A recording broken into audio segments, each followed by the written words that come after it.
You've heard it before, 2022 is going to be an incredible year for gamers. All of those titles that were supposed to launch in 2021 but were delayed into this year are now being pushed into what is going to possibly be one of the greatest years in gaming in decades. Horizon Forbidden West, God of War Ragnarok, Stalker 2, Hellblade 2. That's only scratching the surface of some of the best titles that we can be looking forward to in the coming year, no matter what platform you play on. And with Bethesda in particular, things are no different. How is it going, everybody? My name is DeMarco, and today we're going to be breaking down everything that we can hope to see from Bethesda Softworks in the year 2022, from titles that we'll be getting our hands on, as well as other announcements and releases, and when we can expect to hear more about certain projects. We're going to be breaking down everything that we can hope to hear and play from Bethesda in 2022. Starting off with Ghostwire Tokyo, a first-person, seemingly open-world action horror game coming from Tango Gameworks, the creators of The Evil Within, which is also a PlayStation-timed exclusive and a title that we know surprisingly little about, given that it's supposed to release possibly within the next few months. As far as we know, Ghostwire Tokyo is slated for a spring 2022 release, which falls anywhere between March until June. My personal expectation is that we'll likely see something in the latter half of the spring season if it didn't get delayed, which we'll talk about. Ghostwire first made a pretty big footprint when Akumi Nakamura charmed E3 stage with her showmanship, but she since left in order to form her own studio, and after that, the game was delayed into 2022. She was a major leadership role, but are we perhaps looking at another possible delay? Listen, as far as 2021 showed us, anything is possible. So yes, another delay for Ghostwire included. Having said that, I think it's also very likely that we'll be able to see more from Ghostwire Tokyo whenever the next PlayStation State of Play event might take place. I anticipate they'll probably want to put on at least one more before the release of Horizon Forbidden West, just to give it that little extra push of exposure, and then throw in some Ghostwire in the background, seeing as how it's supposed to be releasing a couple months after Horizon Forbidden West. Following the release of Prey, a highly critically acclaimed and fan-praised game. Seriously, if you haven't tried out Prey yet, do yourself a favor. Please try it out. After such a very well-received game, what's next coming from Arcane Austin? Probably a sequel, right? No. Redfall, a 4-player vampire co-op shooter that seemingly has elements of looter-shooter like Borderlands mixed into it, while also maintaining that level of arcane choice and freedom and how you navigate the world and the possible choice and consequence that we might see in the game. If Arcane is that good at one single thing, it's making simply fun games. Arcane is one of those studios, definitely an underdog. Redfall is supposed to be a summer of 2022 release, my personal money being sometime in August or September. It's just enough time before Starfield releases to give it some breathing room, but also right after E3, so they're able to give it the full promotion and exposure during their E3 showcase and any build-up marketing, whether it's a Game Informer cover story or just simply interviews leading up to its release. In any case, E3 is going to be the time of year I have my eyes locked for any additional detail. I wouldn't be expecting too much until that point. I thought this one was worth a bit of an honorable mention, but Fallout 76 is supposed to receive a pit expansion for the game sometime in 2022. I know many of you might not care about this game, and while it has admittedly done a good job of turning itself around since launch, it's still by no means a title for every Fallout fan, myself included. What I do know is that many Fallout 76 players are pretty desperate for content, and especially the pit in particular is sort of the last bastion of hope. A lot of them are disappointed this title that Bethesda praised would be supported for years to come is already starting to trickle out. We do know that all hands are on deck for Starfield. All of those Bethesda studios are working to make Starfield as polished of an experience as possible, which is good for many of us, but for those players that are still hanging around, who are still enjoying the experience, hopefully the pit can reinvigorate some of that passion or deliver on a pretty big promise of what players are waiting to see. You know. you know what's next on this list. The big kahuna, the cat's meow, if you will. November 11th, 2022, a day that will live in Bethesda infamy. The release of the first new IP in 25 years from Bethesda Game Studios, Starfield.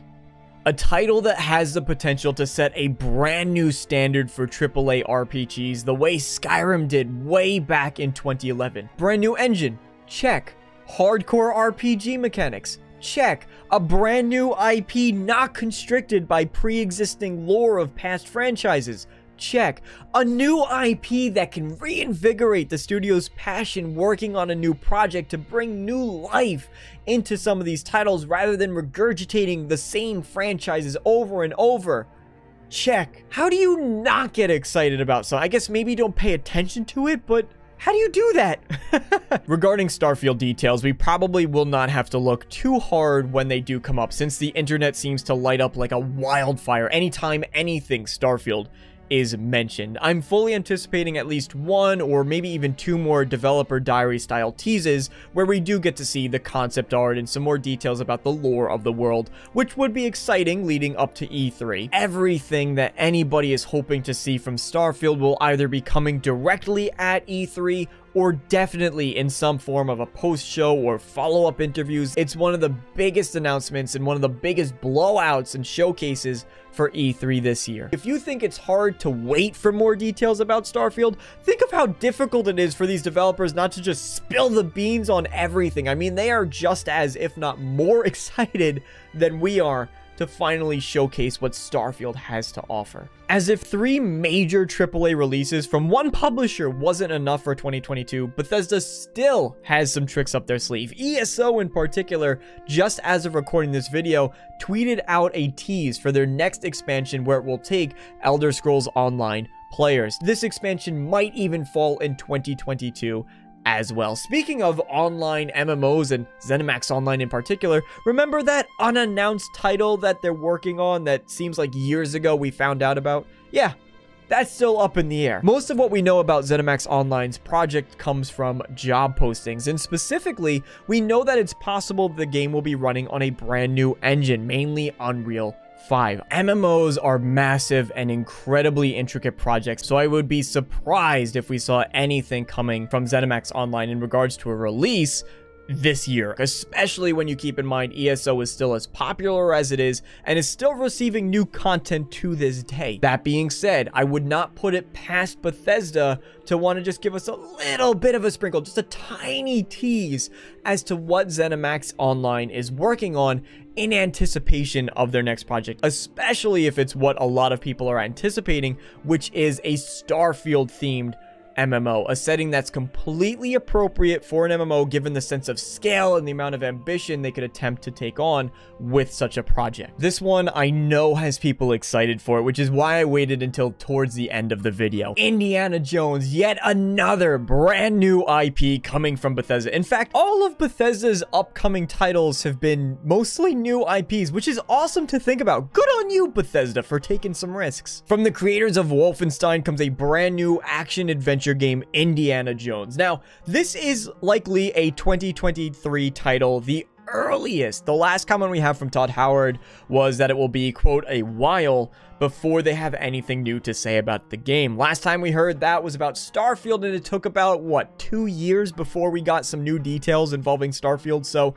just, we have to be patient with this one, although I will say it's definitely up there in terms of how excited I am for this type of game. The last release from Machine Games was Wolfenstein Youngblood back in 2019, so it really is only a matter of time before we do receive a new game coming from Machine Games, although I can imagine that securing the rights and the back-end business dealings and the licensing and all the other businessy jargon that goes on in the background might have taken some time away from the development as they tried to secure the rights and negotiate a contract with LucasArts. Or Lucasfilm, excuse me. And of course, keep in mind this is on top of any 2021 setbacks the studio might have just come across as the same as every other studio has. Hesitantly, I will say it's possible we might see something at E3 this year. Possibly, fingers crossed, we might actually see a few snippets of details here and there, but again, probably a late 2023 release. That's where I'm putting my personal guess for, and we'll have to see if that comes true.